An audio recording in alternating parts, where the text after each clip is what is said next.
Tales from the wild. Stories from the heart. A journey into the mind and soul of fired-up business professionals where they share their vision for the future. And hear from a different non-profit organization every month as they create awareness of their goals and their needs. Dive into a world of untamed passion as we join our host, Shireen Buerta, for this month's episode of Friends from Wild Places. You know, speaking about leadership now, as a diversity strategist that you are, how do you help leaders move beyond checking boxes to actually creating high performance cultures rooted in shared purpose?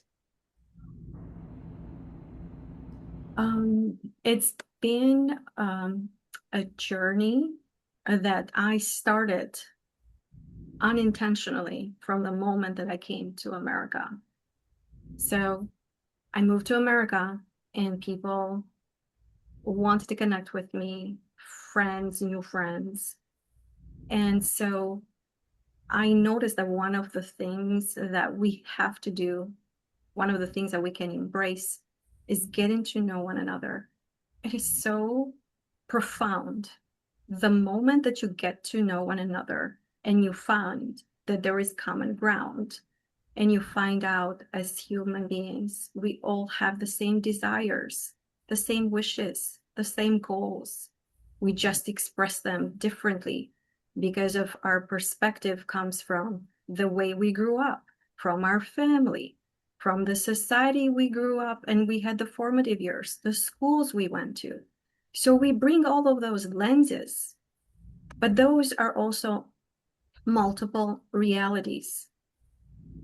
So I am able to communicate with the leaders and help them find simple ways of how to connect with their teams so that they can be successful in their leadership, but also the departments they lead or the organizations they lead reach their organizational goals.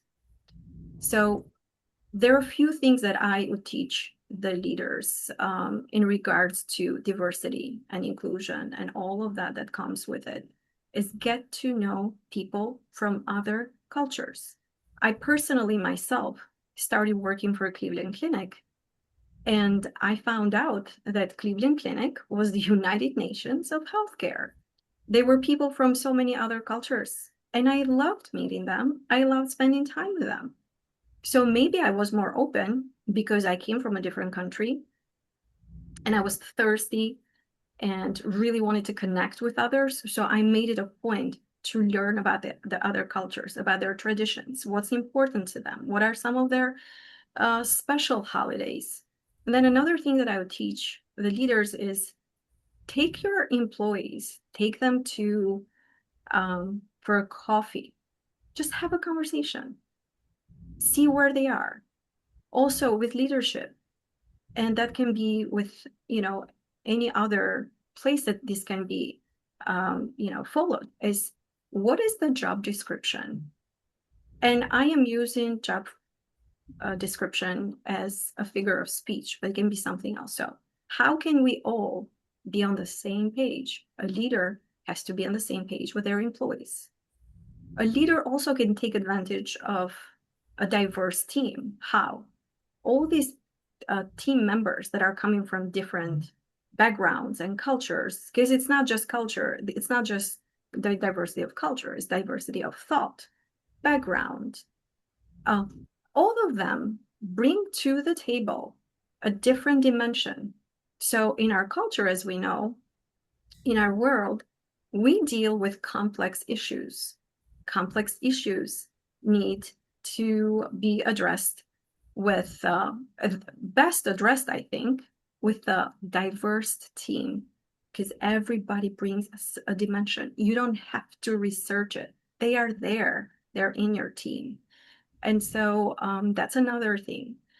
Also, creating teams, like pairing up employees that are not there yet with employees that have the skills already and are at a different level.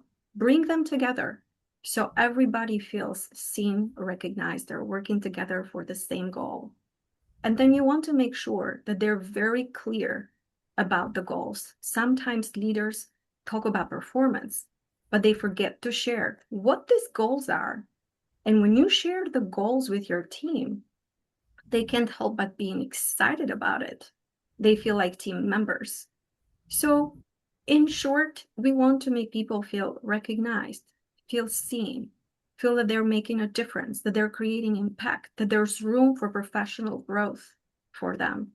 And I've been very fortunate to work with employee resource groups, diversity councils. I was the leader for several ones of them. And then I want to share with you because I'm very proud. This is just like one of the proud moments in my existence at one of the biggest organizations in healthcare. I founded the Global Employee Resource Group, and we believe it's the first global employee resource group in terms of the corporations. And it was a product per se that I thought about just by realizing what the needs of the international employees were while they worked and looked for professional growth and networking, and also on the part of the organization, the human resources, the leaders, how to retain this exceptional talents, given the fact that labor is now one of the biggest challenges that organizations have, because people can work wherever they want to. There are no more borders. Quite the journey. Yeah, I really appreciate that, Anila. Before I continue, I just want to jump in here a little bit about the platform that we're currently using, Anila, for this podcast that you're on today, is Buzzsprout. And Buzzsprout is a great platform for people that want to start podcasts, because we do these recordings with our guests. And I'll go and edit it. But all I have to do is upload it to one platform, which is Buzzsprout, and it just gets put out to all the different live streaming platforms out there, from Apple, iTunes, Deezer, Spotify, you name it, all of them. We're on all of them, just from one upload. And I give the credit to Buzzsprout, because, Friends from Wild Places, this is a place to share stories from other business owners and entrepreneurs and professionals. It is supposed to be a safe space to show support for them all over the world. And we do feature nonprofits, which is close to our heart, every month, to try and make a difference and give a helpline to someone in need. So, if you have a message that you want to share with the world, or maybe you just have this keen idea to start your own talk show, podcasting is an easy, it's inexpensive and fun way to expand your reach online, to get your message out there. To start your own podcast, just follow the link in the show notes. This lets Buzzsprout know that we sent you, and it helps support the show. So just remember, Buzzsprout is passionate about helping you succeed. So, Anila, as a iCare mobile medicine, you're building partnerships to expand access, right? So how does your background in community advocacy shape the way you approach healthcare innovation? I truly believe in medical care that is patient-centered, patient-focused. And I also believe that we need to meet these patients where they are, and creating the platform to reach them where they are. As the director of strategic partnerships with iCare Mobile Medicine, I look forward to work with companies that we have synergies, that our values connect. We have the same goals, the same purpose, to create an environment where patients can heal fast and safely. And so as I do that, what I'm looking for when I connect with other representatives, from other companies, we have very authentic conversations about what does it mean for them to be patient-centered? What does it mean for them to meet patients where they are? What does it mean for them to go above and beyond to help the patients? Would they go the extra mile? Would they take care of the patient as if they were a family member? And so we start with that, and then we look at what kind of resources do we have in our position that we can also then share whenever it's needed. I believe that, especially in medicine, you have to be highly ethical. And it's funny, I don't want to connect it with Mr. Koenig's case as we spoke earlier, because he is in the medical field. And it's mind-boggling that somebody of that background would lose his his peace and act in the way that he did. But with us, is like we want to make sure that every person that gets into connection with our patients, that they're highly ethical, they love what they're doing, they go above and beyond, and then they meet patients where they are. When you are in that sort of foundation, when all of those boxes check, that's when you know that you can then have innovation, creating even better experiences, more powerful experiences, because we do better things when we're all together. When we all come together, we're able to produce better outcomes and results when we all work together. Anila, I have a question for you. So the iCare mobile medicine. So my understanding, and you can share with the listeners, just so everyone's on the same page, is that this strategic mobile care for medicine is available in Florida, specifically in the United States, correct? In the Miami area and Orlando area, correct? Thank you. And I just want to just dive a little bit deeper. So the mission currently is a focus on, instead of folks that, let's say, have an emergent issue or urgent issue, instead of going to a hospital or urgent care facility where there may be long waits or just, exorbitant times or just unknown, that they can contact your company directly and the physician would go to where they are, whether it be in a home or a hotel, if they're traveling, correct? Is that correct as I'm illustrating it to you? You're absolutely correct, Tanya. Okay. Yeah. So our, go ahead. Yeah. I just want to dive a little bit deeper just for all of our listeners, because we do have a lot of folks that travel to this part of Florida, especially Miami area and the Orlando area, especially because of the parks.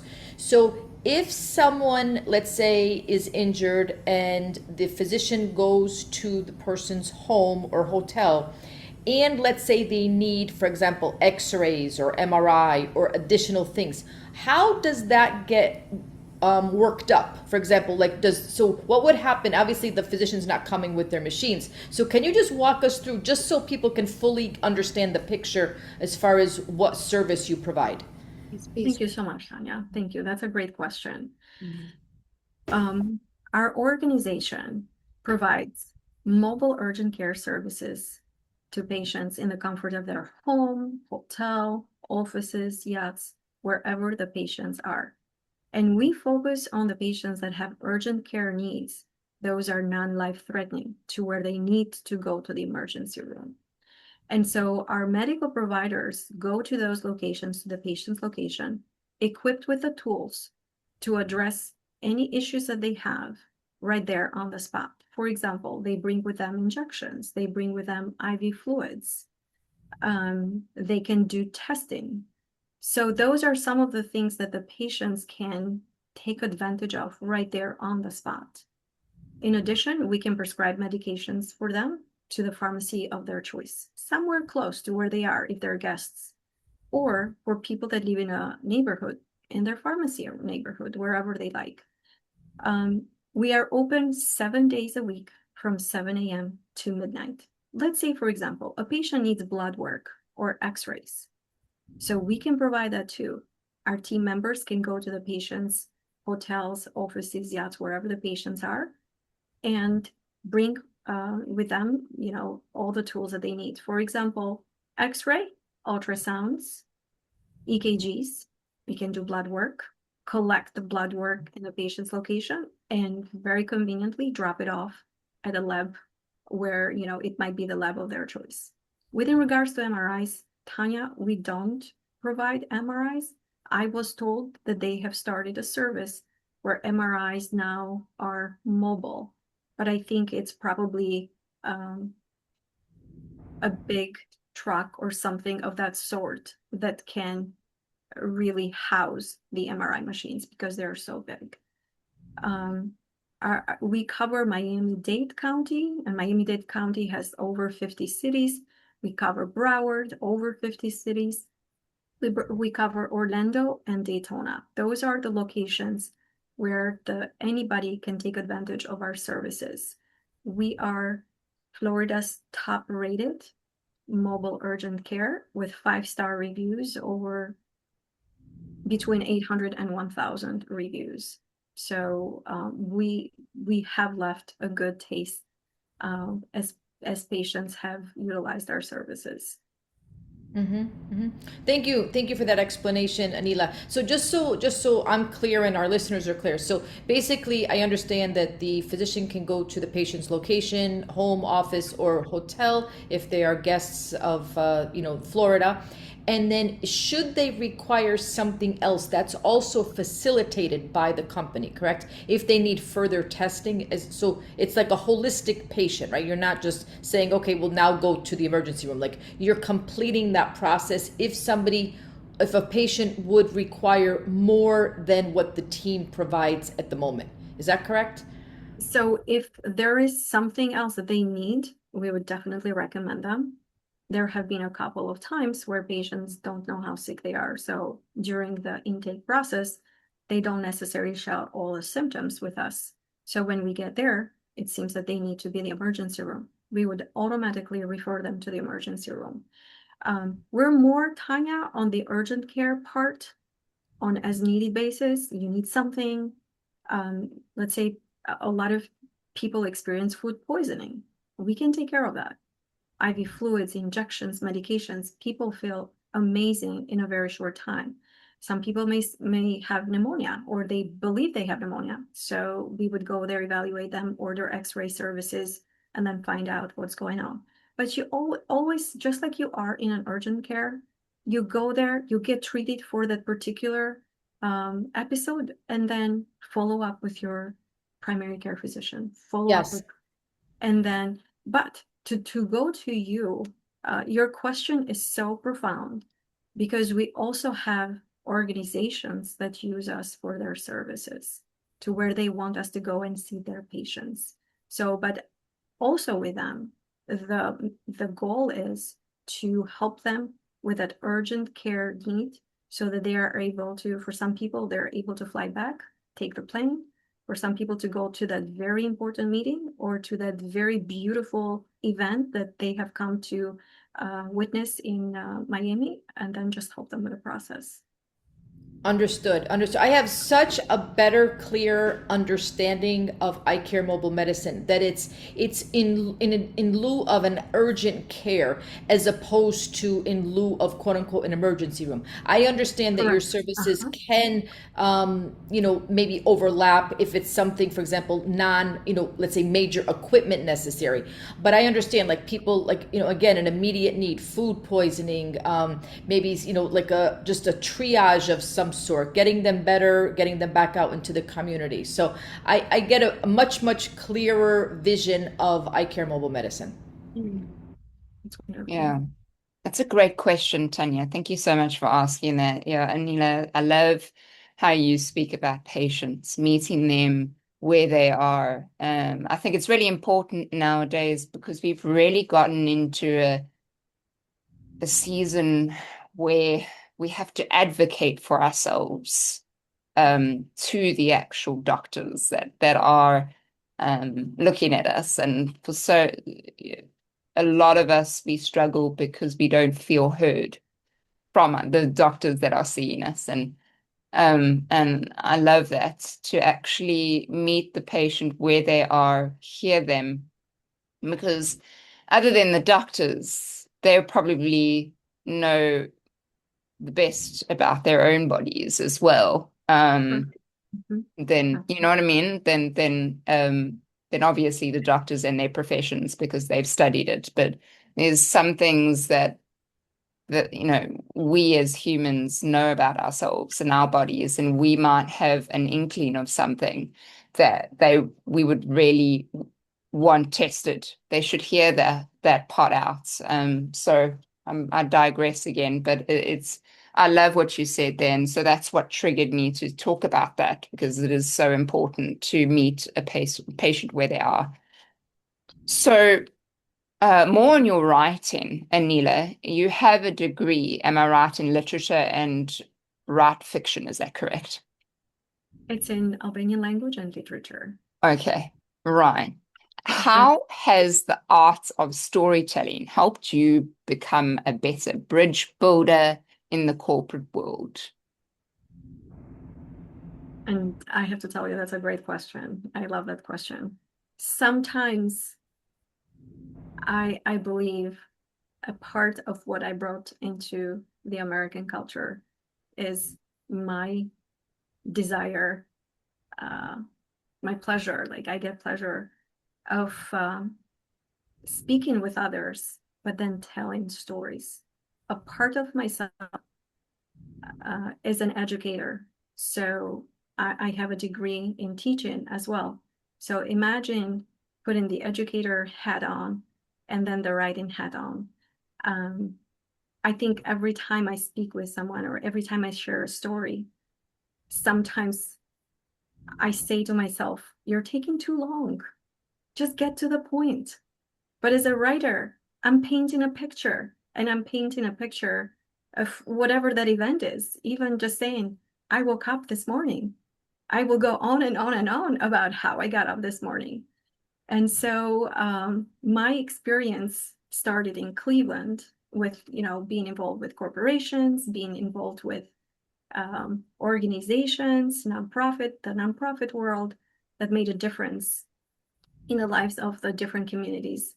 And I think because of the storytelling, I was able to communicate with all these organizations that are Albanian American community, interacted on daily basis, and then be the bridge, because I was able to tell the story of the Albanian community, translate it well into a story so that the American community could understand where we came from, what was important for us, what did you value most? For example, the resiliency piece, sacrificing, family-oriented, education. Those are great things to translate into the American society because they felt connected with us right away. They didn't see us as a burden. Let's educate them. Let's do this. Let's do that. They saw us as partners, and we saw them as the biggest champions of our existence in Cleveland. I was one of the first leaders in the Albanian American community to do a lot of work with the different organizations. And I wrote articles. I wrote the story in the articles. I wrote the story about different things that our community was doing.